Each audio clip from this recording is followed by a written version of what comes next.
I'm Mishavonna, and right now we're at Tin Roof, and I'm going to perform here in a few minutes. It should be really fun. Well, tonight I'm going to be performing all of my original stuff, mostly the stuff from my EP, and from my new album that's coming out in August. We have my single, Roller Coaster, one of my favorites, Country Thing. Being from California, we had to find a way that would make it relevant to people in California and to people in like Nashville, from the South, you know, and not even from California, from the West Coast, from places that aren't necessarily considered country. But you know what the funny thing is that more than like 70% of California is like hillbilly people. Like, people don't realize this, but you go out to like Bakersfield and Riverside. Come on. We got country too. Okay. Well, you know, I grew up listening to country music. My mom loved country music. I lived in Texas for a few years when I was little. We moved out there when I was like 2. We moved back here a few years later. But, you know, it was always in my roots. And my dad has family in the South. And it's always where I felt that I fit best. You know, and that's why I do it. The country radio station in San Diego, K-Sun, Clip and Company Morning Show, were broadcasting from the San Diego auditions in season 7. And they were like, are you going to audition? Because I was on their show a lot, and I was like, no, I'm okay. And they were like, oh, you really should do it. Just do it, you know, like, what's the harm? So they convinced me, and I did, and I made it to Hollywood Week, which was a surprise to me, because I didn't think I was even going to make it past the stadium the first time. So I made it to the first day of Hollywood Week, and then I got cut. And by then, I was hooked on Idol. So I was like, I am not just going to take this lying down. So I took a year, and I worked on my voice, and I worked on what I knew I had to. And I came back for season 8, and I made it to top 36. So I think I did pretty good. I learned to stay true to myself because they actually told me not to sing country music. I went through season 7 singing country music, and then I came in season 8, and I sang it for the first 3 rounds, and I went to the executives, and they were like, no, we don't want you singing that. Sing something else, or we're not putting you through. So I was like, oh. I had to like scramble to find something that wasn't country in my brain, which is just ridiculous because they knew that I was a country singer. And it was funny because once I made it to the top 36 and I wasn't singing country, we all had like this meeting with 19 to sit down and talk about like what we wanted to do when we make it. And I was like, I want to be a country singer. That's what I do. And they're like, oh, we didn't know that. I was like, please, you knew that. They watch everything you do. They knew what I did in season 7. So it's just really frustrating. So I think that I really learned to just stay true to myself, and no matter what anyone tells you to change, just don't change, you know? Be who you are. That's really the most important thing.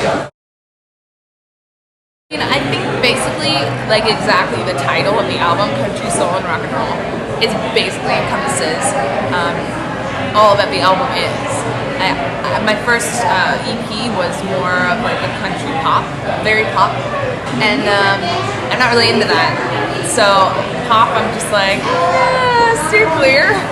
So I tried to channel a little bit of my favorite Bonnie Raitt, and you know, try to bring in a little bit of pop, you know, and a little bit of rock, and so I think it basically gives the sound that we have now. So Roller Coaster was written by myself and my producer, Fabio Angelini, and it's a really fun song. The lyric content isn't so fun because I have been through it, and it's not the best thing to be going through, let me tell you. It's, you know, it's about something that just keeps taking you up and down, and you never know where you stand with them. And it could be even in a friendship, in a relationship. For me, I've dealt with so many boys like this. Next time I deal with one, I think I'm just going to punch him. I think that's what's going to happen, so don't do it. The songwriting process for this album has been a long time coming. It's the first album that I've written. We started on it like 2 years ago. You know, basically gathering ideas and information and sound. That's what we really had to work on because we had to define it ourselves because there's not really anything like it out there. So it took a while for us to, sit down and peg it, like be like, this is what I want it to sound like. And I'm so happy that we definitely got that down now.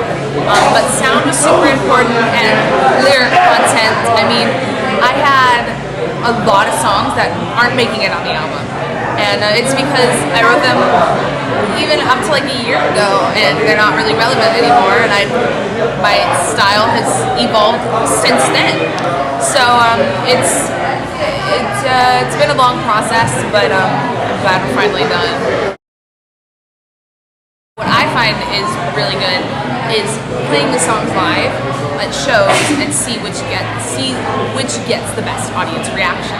And the ones that are kind of like duds, you're like, this is probably not a good one. But then you also have to take into consideration that a song played live and recorded sound completely different sometimes. So sometimes there are songs we play live and I'm like, this doesn't seem like it's getting a very good audience reaction. But we record it and we let people listen to it and they're like, oh my gosh, this is amazing, So it depends. It's a weird process. It's actually on my EP right now. It's called Play Me a Song. And this song I'm super proud of because it was just completely written by me. I was sitting in my friend's house in Arizona, and I was going through some stuff and I just had to write it out. And that's when I find that I write my best stuff, when I'm actually going through it and it hurts, but the stuff that I get is so good that it's okay, like it totally makes up for it. So I took like an hour one night and I just jotted this whole song out. And when I brought it back to my producer, he heard it and he was like, wow, this is fantastic. You wrote this by yourself? I was like, yep, I did that. And then we got my band on it, and they put in some really great guitars and some fiddle, and I'm so proud of it. It's like my little baby. I can't wait to play it live. I actually have never played it live yet, so not sure when I'm doing that, but it'll be soon.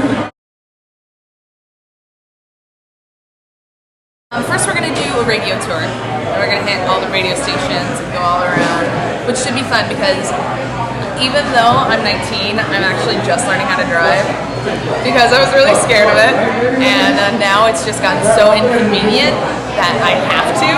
It's just like, I can't go anywhere without my mom taking me there. It's like I'm almost 20. Hey mom, can you take me to the mall?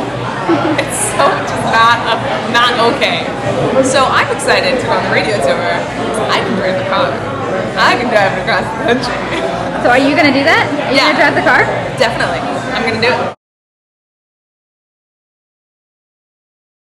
You can go to Mishavonna.com, Mishavonna.com, and that has my links to iTunes. You can buy it on Napster, all the major internet-based music sales, and you can listen to the full thing on my MySpace and all that good stuff.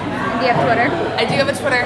I tweet all the time, so Twitter.com/MishavonnaH with an H at the end because somebody stole my Twitter, my full name, and it's really weird. Like, I didn't even know what Twitter was like a year ago, and a girl from Idol actually like messaged me on Facebook or something, and she was like, "Hey, I don't know if it's you, but someone on Twitter is saying that it's you, and they're saying really, really mean things to people." And I was like, "Oh, this is cool. They're saying like ridiculous things." And it went on for a while, and then they stopped, and then it went on again, and like someone had the same name, and I think it's been the same person the whole time.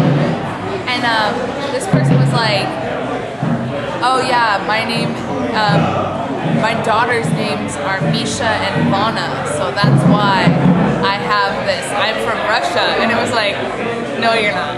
No, you're not." Because I called the person out. I was like, "You need to stop. You need to be done with this." So that is my ridiculous Twitter story. But Mishavonna H on Twitter. Because my last name is Henson. So that's the real one.